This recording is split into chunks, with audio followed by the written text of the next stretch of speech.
Bueno, buenos días, buenas tardes, buenas noches con todos. Como siempre decimos, nuestra frase célebre, Marcelito. Introductoria al programa, sí. Muy contentos porque estamos en el capítulo 7, con algunos capítulos que hemos hecho bastante interesantes.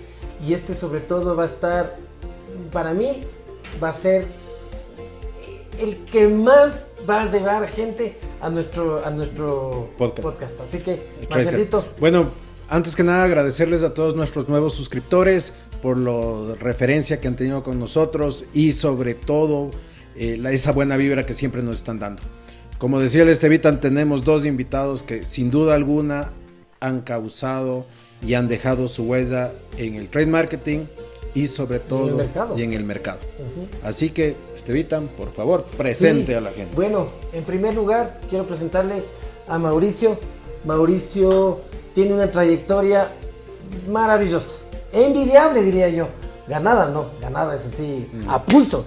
Desde mi perspectiva, el Mauricio es de las personas que más conoce del canal tradicional, no es la primera vez que digo. Estoy absolutamente convencido de eso. Ha manejado muchas marcas que ya nos va a contar ahorita cuando empiece a hablar. Está hecho el tímido, pero de tímido no tiene un pelo. Creo que la cámara le está poniendo nervioso.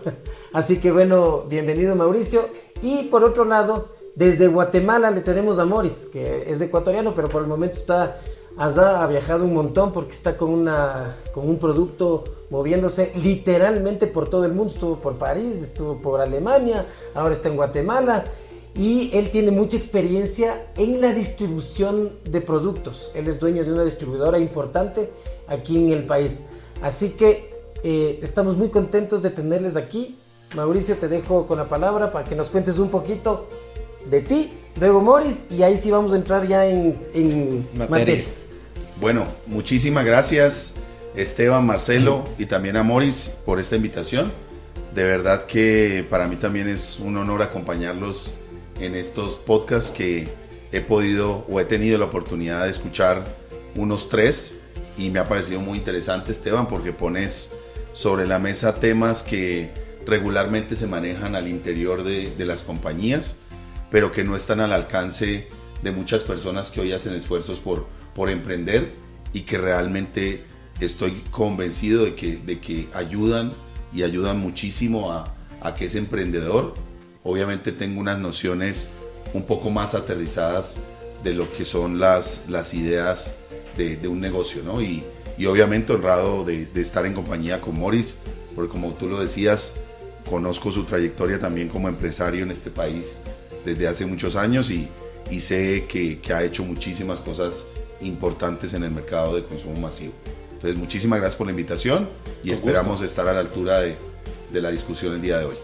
Sí, claro, lo que no quiere contar es que director comercial de Koala, de Unilever, de Moderna, no más. Ahora de la Fabril.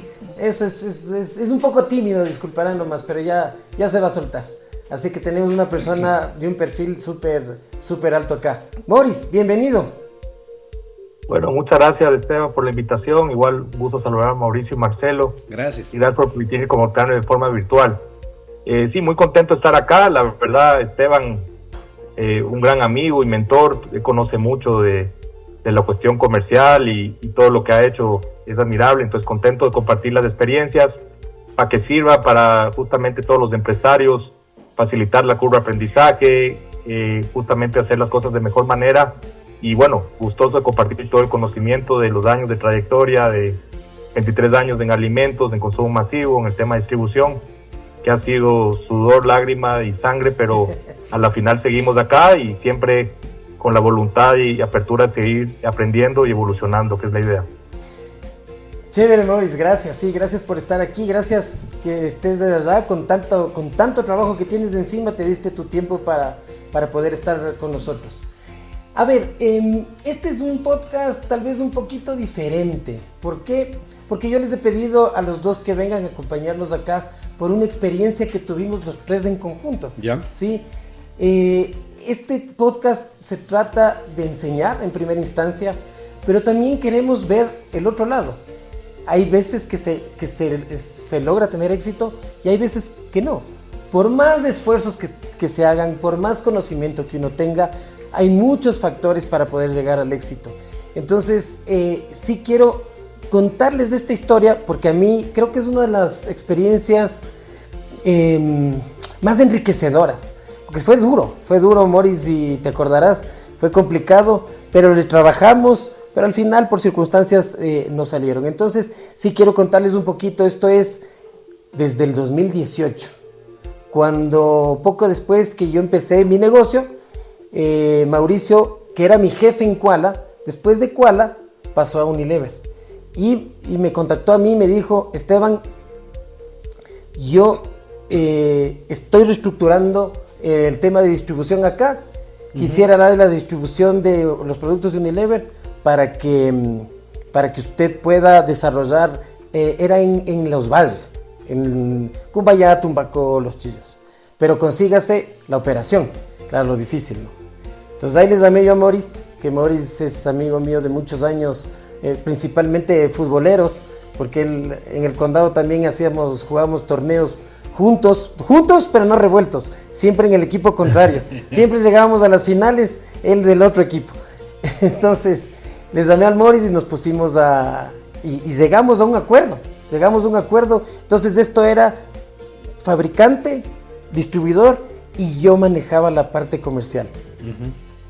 Ahí un poquito, Mauricio, entremos a esto de la relación del fabricante con el distribuidor, cómo tiene que ser, y no solamente desde el punto de trade, sí vamos a entrar a eso, y eso espero que también te enfoques un poquito, pero en general, cuéntales a la gente un poquito cómo es esa experiencia, porque no es sencillo, parece nomás de contratar un distribuidor y vaya a los puntos de venta, sino tiene mucho más cosas a profundidad que solamente eso. Entonces, desde tu puesto como fabricante. Ya, muchas gracias por la pregunta, Esteban. Mira, yo creo que esto ha venido cambiando muy rápido, en muy corto tiempo, porque también es una condición de lo que ha pasado en el mercado de consumo masivo.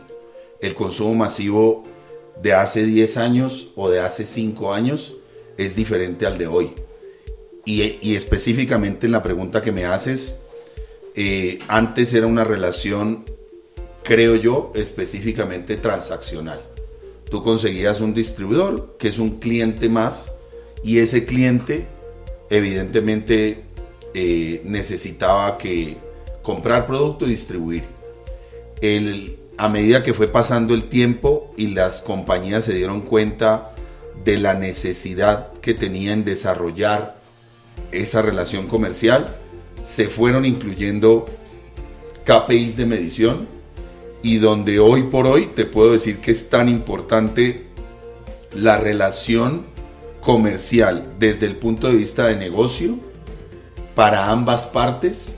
Es decir, que nosotros como fabricante nos interesa saber la salud financiera del negocio, porque cuando tú conoces que el distribuidor está generando riqueza, está generando rentabilidad en la última línea, tú puedes pensar un negocio de mediano y de largo plazo. Sostenible en el tiempo. Correcto.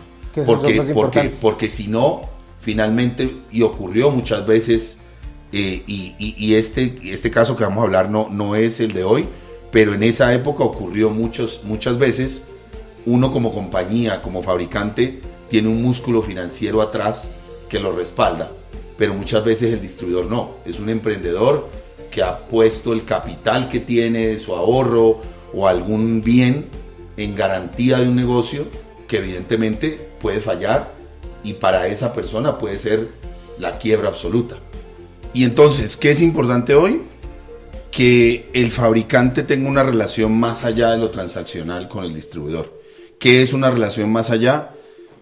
Lo que les mencionaba, es importante revisar la salud financiera del negocio, es decir, producto que se vende y que el distribuidor puede evacuar como sell-out a los clientes de ese distribuidor, y medir los KPIs de donde estemos impactando dependiendo del canal.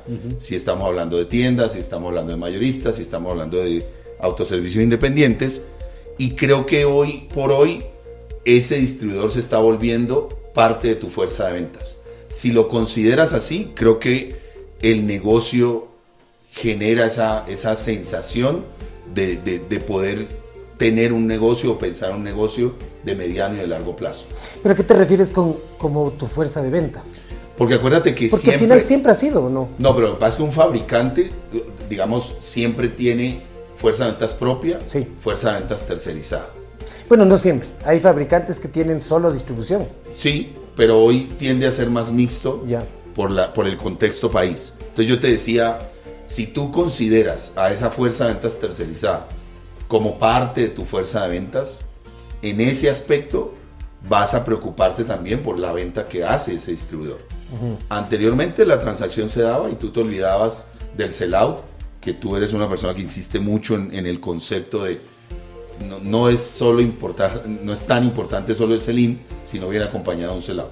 Entonces hoy por hoy el conocer cómo se da ese sellout a través de tu distribuidor se vuelve indispensable para que el negocio sea Es decir, en este tiempo ha habido una mejora en todas las estrategias de trade. Totalmente. O sea, todo el tiempo se va haciendo un upgrade de todas las cosas. Totalmente, ¿verdad? totalmente. Eso te permite, repito, tener más conocimiento de cómo atacas los canales.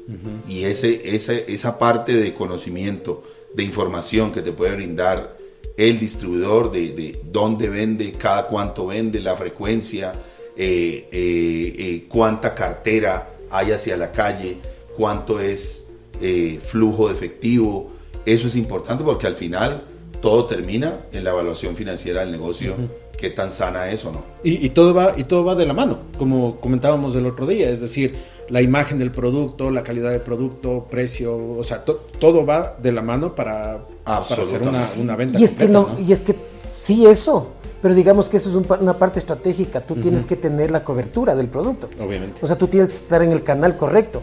Y la del distribuidor es justamente para eso, para que te ponga en el canal. Porque ahí es un poco a donde yo quería ir. Y ahí que nos cuente un poco el Morris, su experiencia. Porque ¿qué es lo que pasa?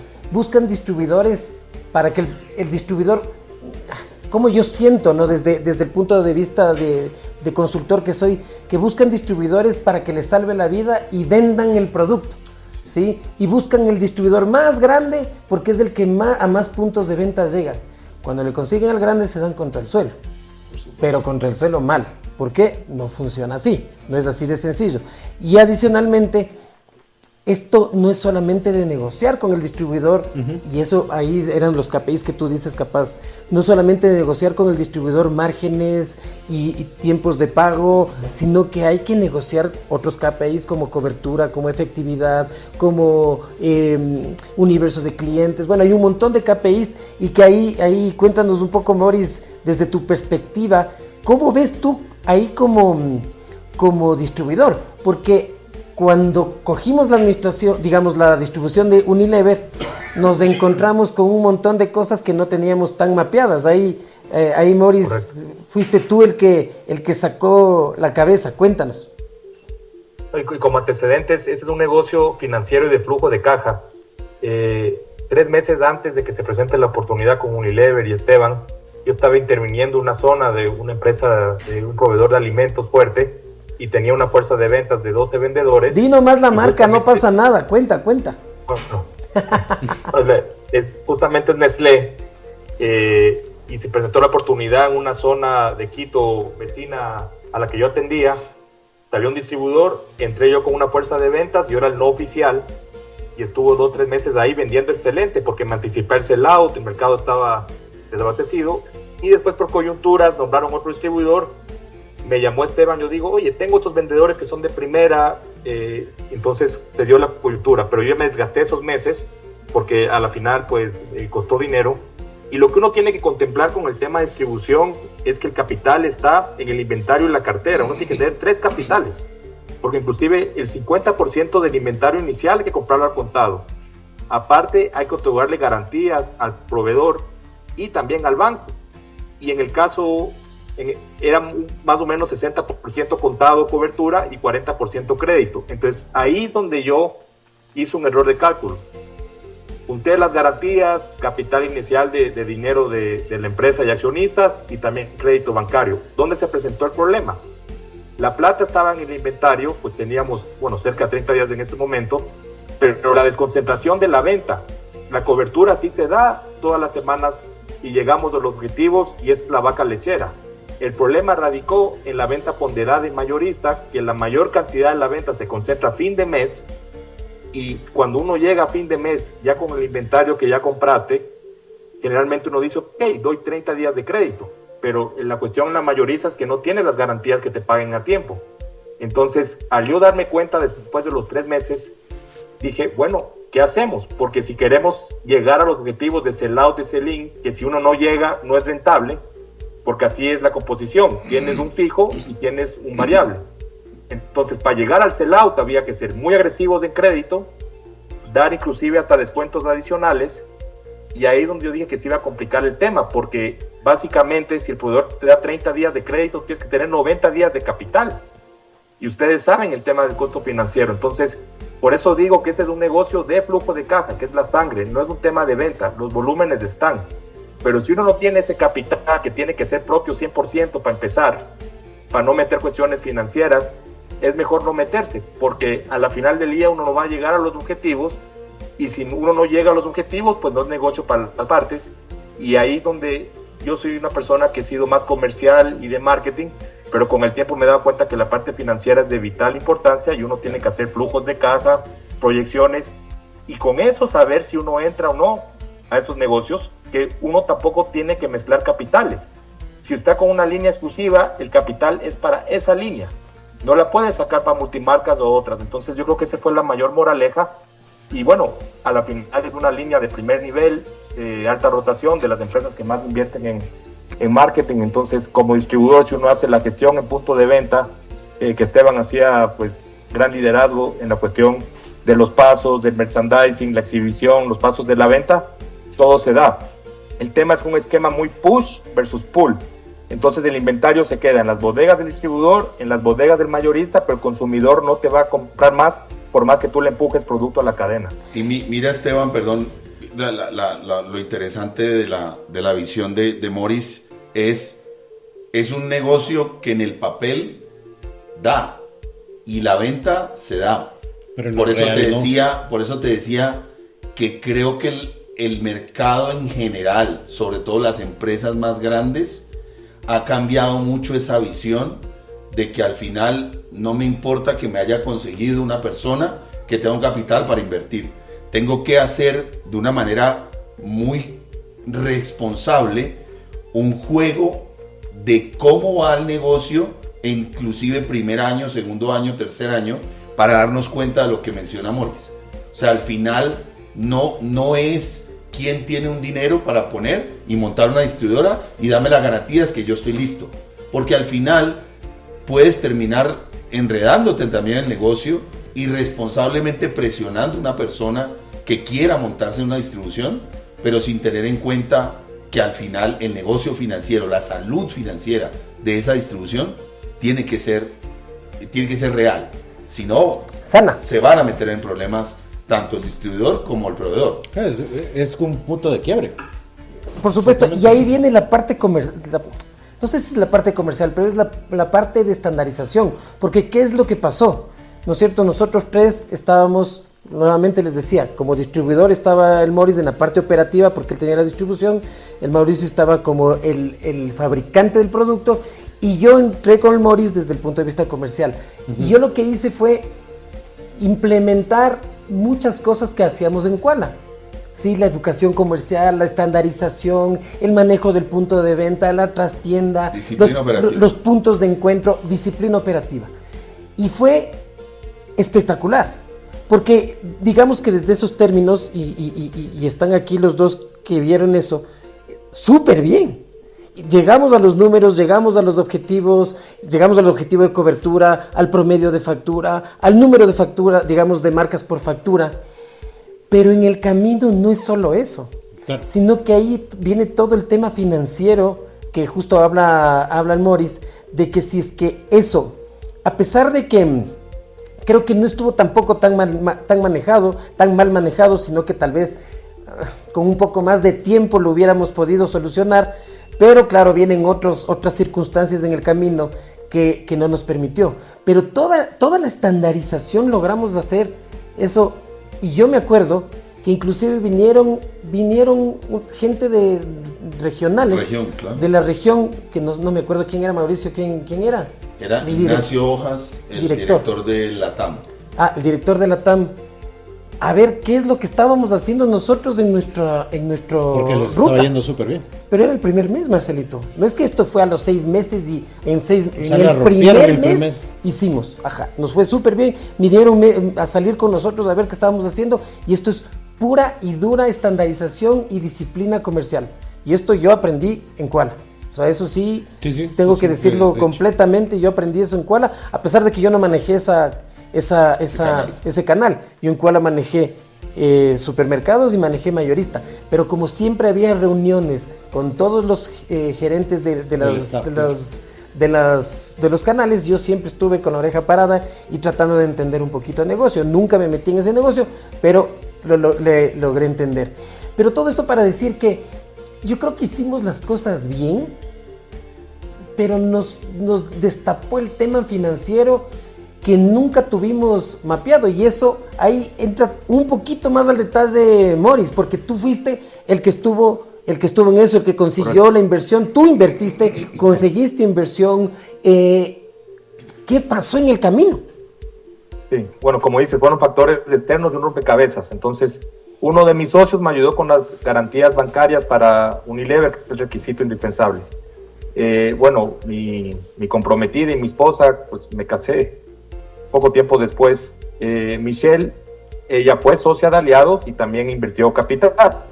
En el caso de mi padre, pues ayudó con un tema de un aval y un crédito bancario. Entonces, al mezclar negocios con familia, que yo honestamente es dar lo que si yo podría regresar el tiempo, escogería la familia primero, estaba en un punto donde podía salir y quedarme con la familia. Entonces, en el pasado yo sí me metía, seguía, no hacía caso. Inclusive antes de Quadi tenía una distribuidora que atendía 90% mayoristas en 5 provincias, imagínense, muy enfocado a crédito, y yo dije, miércoles, esto es repetir la historia. Entonces, la definición de Einstein, que hacer 2 veces lo mismo y esperar resultados diferentes, en la definición de estupidez, de locura. Consulté y dije, miren, esta es la situación, ¿quieren seguir con esto? Hay que meterle más plata. Ustedes saben cómo es el crédito en el canal mayorista, que 30 días significa 60, 90, y en el negocio de consumo masivo hay mucha merma, cartera que no recuperas, inventario que puedes perder, y neteo con todo el efectivo que se maneja. Entonces, ante esas variables, y papá inclusive le agarró un cáncer terminal tremendo, que falleció pocos meses después, en esa ocasión sí escogí la familia, y bueno, con Michelle pues estuve casado más de 6 años. Entonces, cuando mezclas todos estos componentes, que yo creo que es un conflicto que tiene mucho distribuidor o mayorista, porque son negocios familiares, ese es el problema, y hay que poner las reglas claras, inclusive cuando hay salidas, porque las salidas, y esto fue realmente un caso muy satisfactorio, porque no perdimos ni un centavo, porque generalmente cuando uno se retira de una zona, empieza el festín, el cliente, el vendedor, el transportista, lleve. Y tuvimos la fortaleza, la suerte también de gente muy honrada, que pudimos recuperar la totalidad de la cartera y bueno, cumplir con nuestros compromisos con Unilever también. Entonces yo creo que ese fue el factor principal. Si lo hubieras hecho más joven, soltero, o el dinero, no habían otros posibles afectados, hubiera seguido. Pero después de mi experiencia dije, prefiero escoger la familia, pero claro, fue un costo fuerte, porque a la final un proyecto que se truncó, que como dice Esteban, si nosotros nos manteníamos, porque sé que esa zona igual entró después otro distribuidor y otros, yo sé que nosotros hubiéramos perdurado en el tiempo y sobresalido. Y capaz hasta nos hubieran dado más territorio, digo yo. Seguro. Pues seguro. Correcto, que sí, porque ahora sí. Tienen extensiones muy... Lo bueno es que hicieron territorios muy amplios y ese hubiera sido el siguiente paso, agrandar el territorio. Ahora, es importante, Esteban, volviendo al caso de éxito inicial, creo que no es casualidad, o sea, finalmente tú has descrito la situación bastante bien, y Morris ha sido un empresario de muchos años y ha tenido experiencia en diferentes rubros de negocio, pero este negocio de distribución es algo que él ha conocido durante mucho tiempo, su familia también ha trabajado muchísimo desde ahí, y creo que el haber tenido esos resultados casi que desde el inicio no fue sorpresivo, porque también el perfil de las personas como Morris y como vos al frente de ese negocio pues era completamente adecuado y alineado a lo que necesitábamos, y de alguna manera por eso en ese momento yo estaba absolutamente tranquilo desde mi responsabilidad de conseguir distribuidores para atender una zona potencialmente buena, que tenía una historia de facturación interesante, con un portafolio interesante de una multinacional como Unilever. Entonces evidentemente era una combinación perfecta. O sea, realmente no era una apuesta, digamos, al azar, a ver cómo nos va, porque a veces hay que hacerlas. A veces tú no consigues Esteban y Morris todos los días. O no le conoces al distribuidor que quiere coger la distribución. Entonces, finalmente, hay atrás una estrategia de trade comercial fuerte, seguro. Hay atrás un portafolio, pero los actores que hacen que eso suceda en el día a día, pues es un perfil con el que hoy no se puede jugar. O sea, finalmente, si quieres poder perseguir rápidamente un resultado comercial interesante, tienes que estudiar el perfil de la persona que va a estar al frente de la operación. Y como tú lo decías, al final, Morris, con su conocimiento y expertise financiero y de emprendedurismo, pone al frente a una persona comercialmente que sabe exactamente lo que hay que hacer, y se combina con un muy buen portafolio y una muy buena estrategia comercial. Digamos que los resultados tuvieron que llegar. O sea, y finalmente, yo también estoy seguro de lo que dice Morris. Si esto no hubiera ocurrido, que fue más un tema de otra índole y de tipo personal, creo que sin duda alguna hoy estarían siendo referentes de esa distribución aún, seguro. Sí, y eso es para nuevamente poner sobre la mesa que no solamente hay que pensar en la parte comercial, sino que finalmente hay otros factores que no están, a veces se te salen de las manos y finalmente el éxito no llega. Y tienes que dejar en el camino. A mí personalmente me dio muchísima pena, porque yo empecé súper ilusionado, porque era un lindo proyecto. ¿Y cuánto tiempo estuvieron en operación? Ya, o sea, estuvimos un mes. Fue un mes, ¿no es cierto, Morris?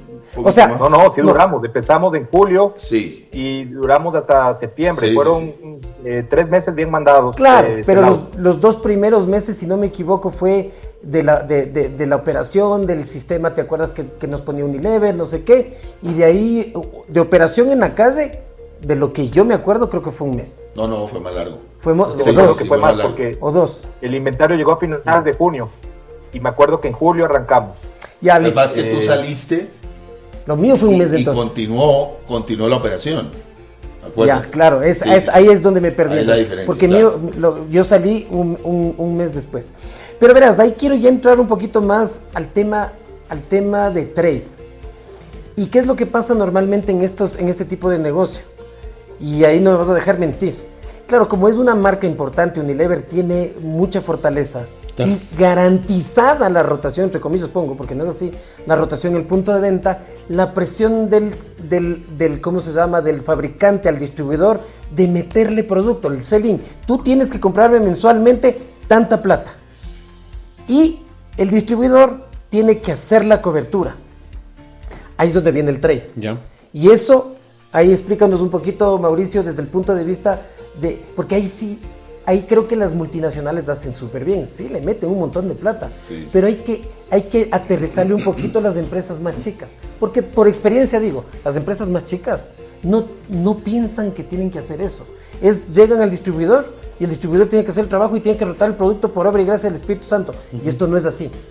Pero miren, muchas veces ¿qué ocurre? Y son cosas que antes eran más tabú que hoy, y es eso que habla Esteban, creo que antes era muy común, cada vez menos, pero tiene razón Esteban que entre más pequeña o informal una compañía, menos le interesa esa parte. ¿Y es cuál? Recuerden que las compañías deben cumplir una cuota de ventas. Y al final, esa presión por cumplir una cuota de ventas, irresponsablemente se la trasladas a esta parte del distribuidor. o a un mayorista que atiendes Pero con directamente. mayúsculas tienes que Claro. decir irresponsablemente. No, pero por supuesto, y al final estás pensando en el pedacito de tu fuerza de ventas o el mismo ejecutivo que devenga una variable por esa cuota de venta. Claro. ¿Por qué digo que hoy por hoy tiende a ser menos? Porque finalmente nos dimos cuenta, esto que ocurrió con esta distribución se volvió a repetir algunas veces en algunas zonas, y es porque finalmente, Esteban, el mercado, si no va balanceado de un sell-out y un sell-in, termina por romperse más temprano que tarde. Y hoy por hoy, ¿y quiénes saben de eso mucho? Los supermercados. Ellos tienen su sistema adecuado, exactamente, y conectado al sell-out. Si no te rota un producto, no te sale un pedido. Y eso no es ninguna ciencia cuántica. Y es algo lógico, pero como es un negocio informal que antes no estaba conectado o muy poco conectado, hoy te digo, muchas empresas multinacionales, nacionales, grandes, lo primero que negocian con el distribuidor es: tu sistema lo conecto al mío, porque necesito saber tu sell-out, necesito saber la rotación, necesito saber cómo estás evacuando las categorías y los canales, necesito saber lo que decía Morris, tu cartera, Pero ese porque es el- esa cartera, créeme que también, y Morris no me dejará mentir, muchas veces también por cumplir el rebate le sueltas cartera Sí, a claro. cualquier perico en los palotes. Claro. Y entonces ahí Eso. pones en riesgo tu capital. Claro, es No, lo que te es que es genera un ese hueco. mayorista y te dijeron pilas, que este señor compra sin factura y no, pues necesito cumplir, yo le vendo. Ah, pues ¿y a quién le estás vendiendo? Y le di crédito de 45. Y llegan los 60 días y no te ha pagado, y llegan los 90 días y no te ha pagado. Y a los 90 días, ven, hagamos un acuerdo de pago y te debo 10,000 y te pago 1,000 mensuales. ¿Esto qué es? Y eso es un poco esta concentración, yo les llamo maldita, del selling. Sí, total. Selling. ¿Por qué? Porque eso es lo que en teoría te da la facturación. Claro. La facturación no te da el selling. Sí, tú facturas, pero si el producto no rota, al que le vendiste no te vuelve a comprar. Y se queda en el camino. Sí, sí. Y ahí, desde el punto de vista tuyo, Morris, este trato con estas empresas, que son obviamente importantes, esta presión del sell-in, ¿cómo manejaste tú para que ese sell-out se dé y poder completar el círculo? Porque tú puedes haber comprado mucho producto, pero si el producto no se puso en el punto de venta, el jodido eres vos. Exacto. Y ahí es donde vienen los problemas, porque estas eran zonas dedicadas, o digamos la palabra exclusivas. Pero con el tiempo eso se ha ido desvirtuando. Entonces, como uno tiene tanto inventario y la presión, ¿qué es lo que hace? Vender a todo el mundo. Entonces, sacrificas calidad de crédito o das más días. Das descuento en tu bolsillo. O lo que hace la mayoría es que busca subdistribuidores o recorredores, que por eso es un peligro dar crédito. Porque, por ejemplo, si en el país hay 20 distribuidores, cada uno le mete a un subdistribuidor que después va a otro territorio, y eso causa que la cartera no se pague a tiempo. Entonces empiezas a llenarlo por todas partes y eso genera un desorden tremendo, porque más allá del crédito, si son morosos o no, el mayorista de la zona del sur, del Valle Sur, podría comprar de otras provincias y en algunos casos más barato. Entonces, si me compra hoy a mí y se me vence la factura, al día siguiente le va a comprar a la Imbabura. Y ese es el problema en sí, que llenas los canales. Y no solo eso, el subdistribuidor sí tiene una estructura informal que no te maneja factura. Bueno, hoy en día no sabemos, pero temas de laborales o de seguridad social. Y es gente que se puede marginar 4 o 5% en su camioneta, en su camión, versus uno que cumple con todas las obligaciones. Y esa informalidad es la que ha dañado el mercado, porque ahora tú tienes varios proveedores que van a los mismos clientes tuyos, 5, 6, 7, y al dar crédito se desvirtúa, y sin tomar en cuenta en el canal tradicional que había una estadística que decía que el 20% de las tiendas van cambiando de dueño año a año. Entonces eso genera un desorden tremendo, pero la presión es tan insostenible que llegué a casos con ciertos proveedores de 80 días de inventario en COVID, con 30 días de crédito. ¿Qué haces ahí? Mucho gusto. Eso le quiebra a cualquiera. Obviamente. 80 días de inventario es una estupidez. Imagínate, y eso ocasiona un costo oculto muy fuerte, que es un costo social de desperdicio, los famosos caducados o devoluciones. que a la final del día todo lo que tú embutes, como bien dice Mauricio, no tiene ese lado, eso va a regresar.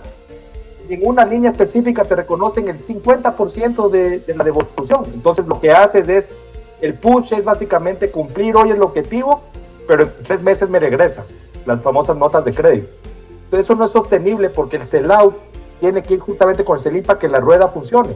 Caso contrario, llega un punto donde algún miembro de la cadena, sea distribuidor o mayorista, revienta, y ahí es porque hay mucha rotación de distribuidores. Entonces, el problema es que uno, por el corto plazo, sacrifica la salud del largo plazo del negocio a través de siendo más flexible en crédito, descuentos, o vendiendo a Raimundo y todo el mundo, y ahí es donde se genera el desorden que tanto tiempo tomó organizar los territorios, que muchas empresas lo hicieron muy bien, pero con el COVID y la inseguridad se salió de control.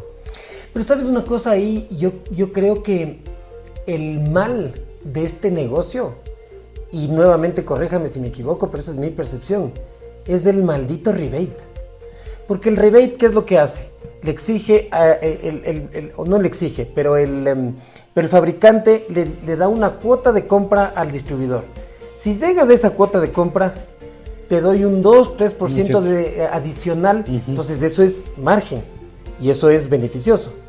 Pero cuando el sell-out no acompaña, él quiere tener ese margen porque necesita, pero ahí es cuando empieza a dejar más crédito, más plata en la calle y se vuelve un despelote. Entonces, ¿cómo se ha trabajado eso, Mauricio? Porque eso tampoco es saludable para el fabricante, pues.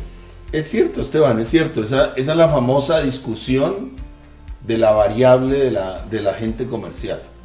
Porque si es el rebate es el variable de un distribuidor. ¿Sí me entiendes? Así como un vendedor tiene una comisión variable por llegar a una cuota. Pero tiene que estar acompañado del sell-out, pues. Claro, Esteban. La teoría dice que eso es lo sano. La teoría te dice que en la medida que eso acompañe y que esas barras, siempre que sean paralelas, tú tienes un negocio de mediano y de largo plazo. Pero tú, pregunto, y desde el punto de vista incluso teórico, Esteban, ¿qué pasa si tú le quitas una variable a un vendedor y un rebate a un distribuidor? O sea... va a dejar de vender. No, y no dejar de vender, porque mira que desde la teoría, el sentido común, te dice que eso es más sano. Pero al final también, esto ha sido desde que existen las ventas, o por lo menos desde que tengo cabeza para eso, tú no vas a tener un incentivo por esforzarte ante el primer problema que se te presente. ¿Por qué? Porque yo tengo un salario fijo. Claro. Y por eso es que en las ventas de cualquier tipo, consultoría, tangible, intangibles, consumo masivo, autos, lo que quieras, al final es la manera en que tú también incentivas a que los vendedores, a que la parte comercial, pues no se rindan ante el primer problema que tengan. Porque problemas hoy tenemos, siempre han habido un montón, y en consumo masivo, pues por montones. Entonces al final, tienes razón, es un mal necesario, porque al final también es la forma de incentivar que tu vendedor o que tu distribuidor busque la manera de seguir vendiendo y de no dejarse ganar por un menor consumo en el territorio. Pero finalmente yo lo que digo ahí desde la parte teórica, bueno, no solo teórica, sino que eso se soluciona con cobertura, ¿sí? Llegar a más puntos de venta, porque así tú dejas el producto en donde no está, entonces puedes liberarte de eso. Así es. Pero ahí es donde entra el trade. ¿Cómo manejas tú el trade ahí como distribuidor y cómo debes manejar el trade ahí como distribuidor, Boris? Porque lo que decía en un principio, muchos de los pequeños, porque estamos hablando de Unilever y estamos hablando de empresas que tienen clarísimo este concepto, a ellos no hay que enseñarles nada, pero sí a los más pequeños, de que esa responsabilidad es de ellos. ¿Cómo manejan eso desde el punto de vista de distribuidor? Porque no todo el mundo tiene claro, Boris. Correcto. Y bueno, un paréntesis, lo que tú dices del rebate, básicamente es la utilidad del distribuidor. Si no llegas a los rebates en ciertos proveedores, no ganas plata. Es que entonces ya no es del incentivo, pues. Exacto, sales tablas. si no llegas al rebate, chao. Claro. Correcto. Entonces ahí, pero la clave es justamente acelerar el sell-out. Todo lo que puedas para mejorar. Exacto. Y lo que tú bien hacías, tema de trade. Más exhibición, más presencia, más puntos de venta, crecer en los mismos clientes, fidelidad. y lo que genera la parte de cobertura es la lealtad, porque tú tienes una persona que le visita 40, o sea, todas las semanas del año y generas una relación que inclusive el vendedor lo recuerdan más que a la distribuidora. Y ha pasado muchos casos que los mismos vendedores después de un tiempo se hacen recorredores y distribuidores. Entonces, en primero se acuerdan de la marca o la empresa. Segundo, el vendedor, y al final el distribuidor. O a veces pasan tantos que ya no saben ni quién es, o cuál es del oficial y cuál es del no oficial.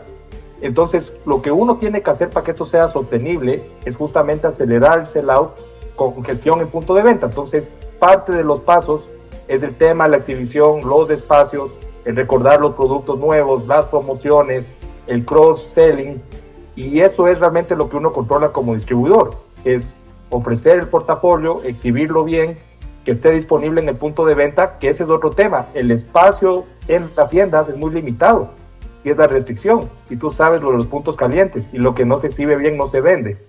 Entonces es fundamental que antes del COVID estaba muy bien armado en bloques y en estructuras que tú tenías por categorías, inclusive las marcas pagan por categorías del sell-out, y a raíz del COVID y el tema de la inseguridad, el problema es que muchas tiendas, no solo en la costa, en la sierra, pusieron rejas. Entonces tú ya no puedes ni siquiera entrar a hacer la gestión. Y eso sí es un problema serio, porque lo que tú ganaste en años, ahora básicamente el tendero decida cómo lo tiene. Entonces los planogramas, todo esto, y es pura ejecución y disciplina y estructura. Sin eso, el sell-out no va a crecer, porque a lo que te digo, el ama de casa o el consumidor, sí, puede ser que suba un poco el consumo, pero por más que tú le metas una gran cantidad, y si no está bien exhibido y en el lugar apropiado, eso no se va a vender adecuadamente. Entonces ahí sí uno tiene injerencia y control en esa variable de trade que es fundamental, de exhibición, merchandising y también tema de impulsación. En el caso de Unilever tenía el tema de mercaderistas, o sea, lo tenían muy claro, y por eso es que es una marca líder y con buena presencia. Oye, impresionante cómo pasa el tiempo, ya se está acabando el tiempo y no creo que no hemos llegado ni a la mitad de lo que yo quería conversar. Pero bueno, es súper enriquecedor. Ahí, Mauricio, ¿tú qué consejos les darías desde el punto de vista de trade? Porque tú conoces muchísimo de trade, pero sí, claro, desde empresas grandes donde sí hay un músculo financiero. Partamos de que no hay ese músculo financiero. ¿Qué consejos tú puedes darles a esta gente que hace todos los intentos, pero a veces no se da? ¿Por qué? Porque falta plata. ¿Qué harías? O sea, ¿qué consejos les das tú? O sea, partamos del hecho de que es difícil porque si tú te pones a ver, en el mismo mercado está la multinacional, la empresa nacional grande, la mediana, la pequeña y el emprendedor. O sea, al final todos juegan en la misma cancha y en el mismo partido. Y si nos vamos al ejemplo específico de la cobertura, todos pelean por estar en la tienda. Claro. Una tienda tiene en promedio 2.500 SKUs. Una tienda media típica en Ecuador tiene entre 60 y 80 dólares para comprar. Diarios. Y la única plata que guarda es los productos de vicio, la cerveza, el tabaco y por ahí las colas. El trago. De resto, que entre el diablo y escoja. Entonces, pero mira que Morris lo ha dicho en su experiencia. Hay algo que con el tiempo me he dado cuenta y que lo he visto en empresas pequeñas. El servicio que tú puedes llegar a ofrecerle a un cliente de manera consistente te puede romper cualquier maquinaria y cualquier dólar. ¿A qué me refiero? Ese vendedor que dijo Morris, que lo recuerda el tendero por encima de todo, te puedo asegurar que es un tipo que iba religiosamente todos los martes que le tocaba el barrio Albán Borja y la tienda de la esquina, y llegaba y lo saludaba: don Esteban, ¿cómo le va? Y le hablaba del Barcelona, del Emelec o de la noticia, y lo trataba con respeto. Y lo más importante, lo que le ofrecía, le cumplía. Esteban, contra eso, si tú me preguntas, que no me lo has preguntado aquí, que no es tema de ahora, por eso las tiendas es una de las razones por las cuales no desaparece. En Latinoamérica, aparte que somos mercados emergentes y los niveles de pobreza pues son grandes. Y el FIO. Y el FIO, pero una de esas cosas es porque realmente a la gente aprecia el servicio. Si tú logras, desde lo pequeño que eres, a dar un servicio consistente y lo más importante, que lo que ofrezcas lo cumplas, es una manera diferencial. Pero termina Te van a apoyar. Termina sonando como un cliché, porque todo el mundo sabe y todo el mundo habla del servicio. Y todo el mundo habla de lo importante que es el servicio. Yo hace unos capítulos decía, el 11%, hay una estadística de que el 11% Sí. de los clientes se van por precio, Sí. el 60 y pico por Es ciento por atención. se van por mal servicio. Sí. Entonces todos sabemos de eso. Sí. ¿Por qué no pasa? Pero no es que no pase. Te acabo de decir que cuántos de secados promedio maneja una tienda, 2.500. Dime cuántos de esos pautan, cuántos de esos tienen plata para colocar afiches, rompetráficos, ni el 10%. Entonces al final, a ver, ¿es difícil? Es difícil, porque estás compitiendo en las mismas ligas con presupuestos distintos. Entonces, Como la liga contra el Palmeiras, dices vos. tal cual, o la Fórmula 1. Eso. Es un perfecto ejemplo. Claro. O sea, la escudería número 10 nunca va a quedar campeona, nunca. Pero puede Participa. hacer una participación decorosa. ¿Tú qué tienes que tener en cuenta? Algo que esté a tu alcance, y para mí hay una diferenciación en el servicio y en la promesa que haces. ¿Por qué es tan importante eso para un tendero? Por la disponibilidad del producto. Si un tendero te está comprando hoy y tú le dices 24 horas te entrego, él ya hace cuenta de que esa plata que invirtió, porque paga cash, ¿no? Dice, te voy a comprar estos $30 mañana que llegue tu producto, perfecto. Hacemos ese acuerdo, llega el producto y te lo pago. Yo estoy reservando esos $30 para que llegue el carro y yo pueda tener esa disponibilidad del producto. Eso es muy importante, Esteban, porque un tendero hoy entiende más el negocio y entiende que el stock out, el rompimiento de un inventario de la vecina que llega y te pide el papel higiénico marca tal y no lo tiene, lo hace un mal tendero.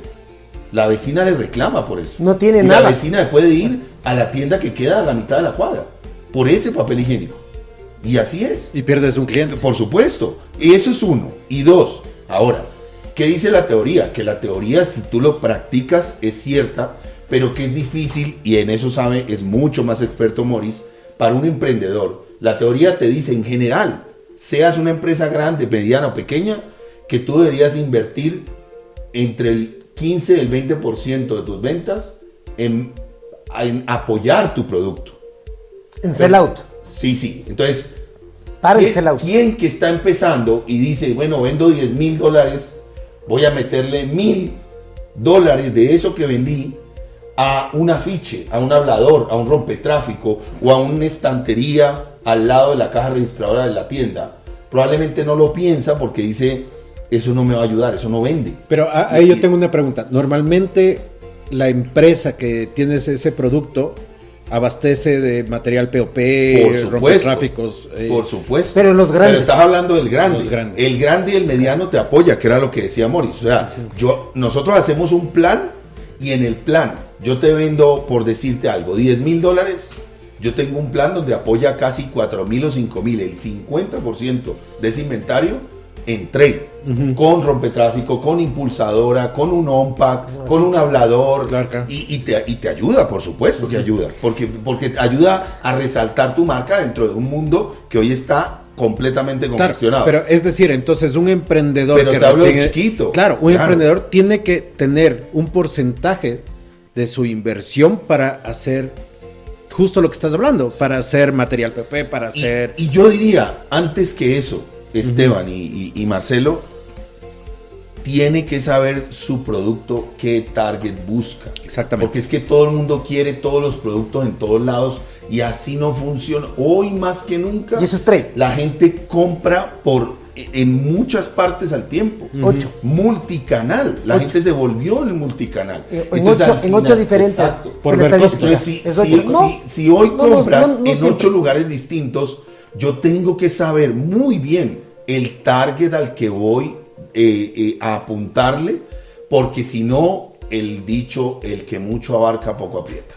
Si yo no tengo tanto músculo, si yo sé a quién debo dirigir mi producto, créame que va a ser más fácil invertir y destacarme en ese canal.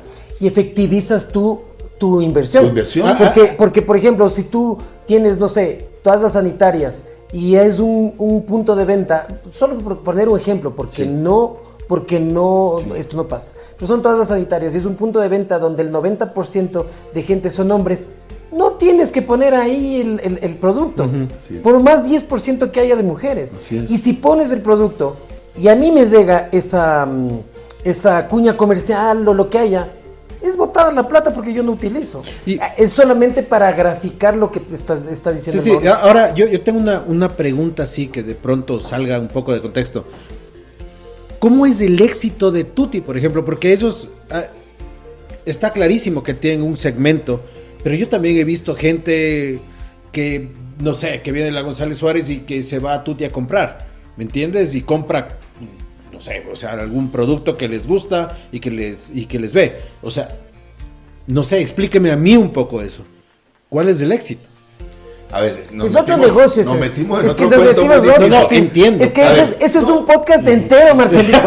No podemos resumir en 2 minutitos. Sí, yo creo que es otro modelo. Es otro negocio. Es muy interesante, pero es otro modelo. Sí, totalmente. Queda para la próxima. Es que no es un tema seguro, de distribución, seguro. esto está más bien esto. Y podemos invitarle sobre todo a Mauricio para hablar de eso, porque él es proveedor también de Hard Discount. Es otro negocio completamente, pero creo que es muy escabroso en este momento, estamos en otro claro, no, es que me sonó lo que dijiste. Es o sea, que lo único buscas tu público objetivo y buscas esas cosas. Por supuesto. Y qué es lo que quieres y de pronto... Y miren, y en las tiendas hay productos interesantísimos cuando uno va y ve que uno nunca los ha visto, nunca has visto un comercial, pero se venden tremendamente bien.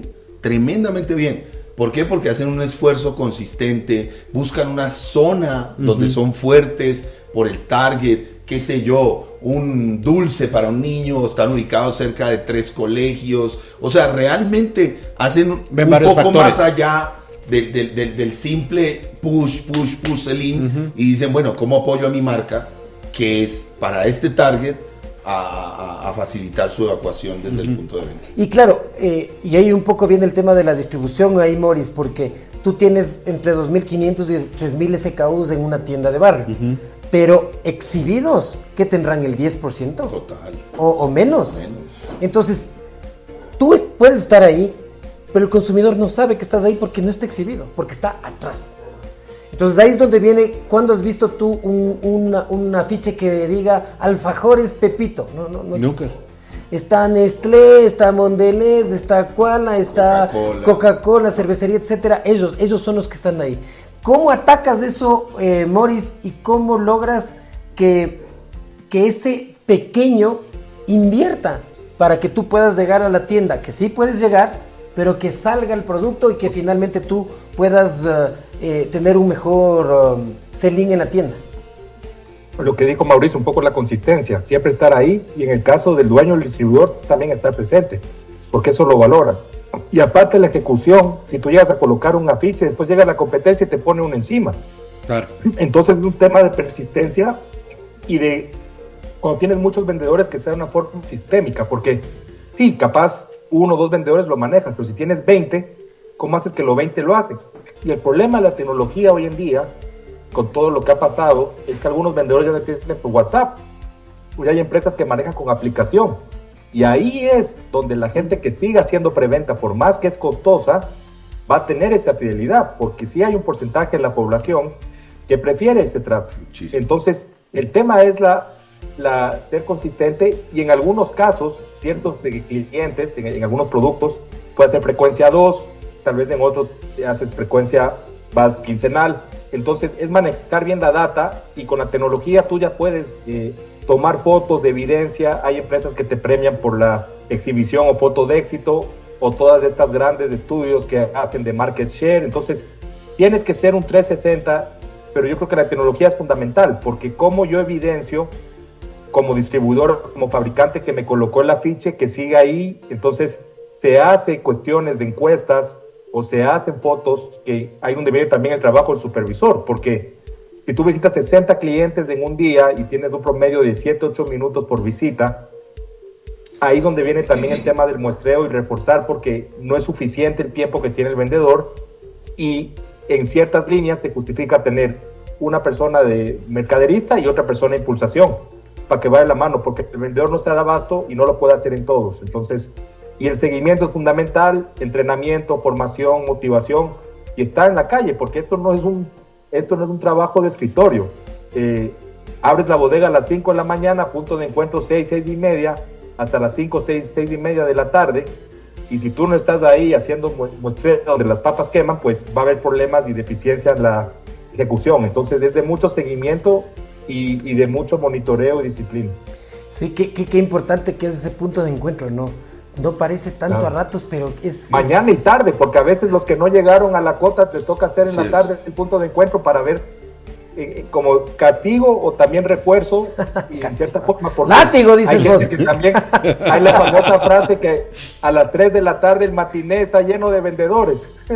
¿Cómo sabes que no está ahí? Entonces, es un tema de Es el tema que tocas, Morris, hoy en día pareciera, o sea, es noticia todos los días en redes, el tema de la tecnología, el tema del avance, pero yo creo que nos falta muchísimo hacer con eso, Esteban, muchísimo, y te hablo incluso de las empresas grandes, y si a las empresas grandes todavía les hace falta, ni te quiero hablar de las pequeñas. Sí, claro. En el tema de la data, hoy por hoy, es fundamental, porque al final los ejemplos que menciona Morris son la diferencia entre un negocio rentable y uno que no. Por el simple hecho de invertir en información, porque imagínate el costo por visita que es mandar un vendedor cada 8 días a una tienda, y que de las 4 visitas, una por semana al mes, te compre una. Está siendo tremendamente ineficiente. Claro. Y al revés, lo que es el ejemplo de Morris, de aquellas tiendas que te compran muy bien, pero que te pudieran comprar más si lo visitas más veces. Entonces, claro, si eso da, claro que lo puedes visitar 2 veces. Porque recuerda que el share of wallet de la tienda son $80. Ajá. Y él te para. Y el 50% Él te son- para. y el 50% ya son está- vicio, ya está pagado. Claro. O Entonces, sea- lo que te quiero decir es, él puede tener, no, es que te hace falta unas papas. No, mijo, en 8 días te compro. Pero mire que no tiene, en 8 días te compro. Él ya Ahí sabe. estás generando un quiebre de inventario. No te compra porque no lo necesita. No te compras porque no tiene más cash para comprar. Pero si lo visitaras 2 días después o 3 días después, Ya tiene. probablemente te compra. Porque la caja se renueva. El problema es que si no tienes data, te puedes quebrar también. Porque tú al ojo no puedes ir a visitar 2 veces a todo el mundo. Porque tienes que duplicar Por la fuerza de supuesto, venta. por Entonces supuesto. te cuesta Sale más. costosísimo. Pero finalmente la data es fundamental, y ya tenemos para próximos capítulos un man de World Panel de Colombia. Va a venir justo por Zoom a hablarnos justamente de la importancia de la Sí. data para un trade marketing efectivo. Absolutamente. Oigan, muchas gracias. Lamentablemente tenemos ya que terminar. Hubiera querido que sea 2 horas. Yo también. Tenemos que hacer el to be continuo, debería ser, y hacer otra vez. Así que De ojalá- antemano ya les digo ojalá que va a haber podamos. un segundo podcast de esto, porque está Sí, interesantísimo, y que me resuelvas la Claro que sí. Es que, incertidumbre es esto. que eso es otro podcast, ya no es una segunda Bueno, parte. ya eso tiene tenemos que ser otro un capítulo tercero, más, entonces. que es de hard discount. Entonces, más bien, Mauricio, Morris, muchas gracias por estar aquí, muchas gracias, Gracias a por ustedes. compartirnos todos estos conocimientos que sirvan a gente realmente, que vea que esto no es fácil, pero tampoco es difícil, que es alcanzable, y que al final, si es que llegas al éxito o no llegas al éxito, creo que seguimos nosotros ahí en el camino, y que siendo persistente, no solamente en los negocios, sino como tú dices, para lograr un negocio más eficiente, como tú dices, Morris, es necesaria esa persistencia. Así que gracias por darnos todos estos insights importantes del mercado, y serán bienvenidos en una segunda parte. Gracias y felicidades por el podcast, qué gran herramienta. Y Muchas un gracias. abrazo. Y la siguiente lo hacemos presencial en una tienda con el Bessi, Eso, es buena. Sí, puede ser. con el fondo de las perchas en vivo. Ojalá. También sí. puede ser. Bueno, y a todos nuestros suscriptores les agradecemos muchísimo. Gracias, Mauricio. Gracias, Moritz. Para nosotros ha sido un verdadero placer el que ustedes nos puedan compartir todas sus vivencias, todo lo que ustedes han hecho. Bueno, y el próximo capítulo lo tenemos también muy chévere. Vamos a esperar. Sí, síganos por favor, YouTube, en Spotify estamos en Facebook, estamos en Instagram. Y no se olviden de poner la campanita, ¿no? Que para que les llegue los avisos de cuando subimos, que los normalmente capítulos son los lunes a las 7:30, pero a veces uno sí se olvida, entonces eso les va a ayudar a recordar. Así que muchas gracias por vernos y será hasta el próximo capítulo. Muchas gracias. Gracias a todos. Gracias, buenas tardes. Gracias.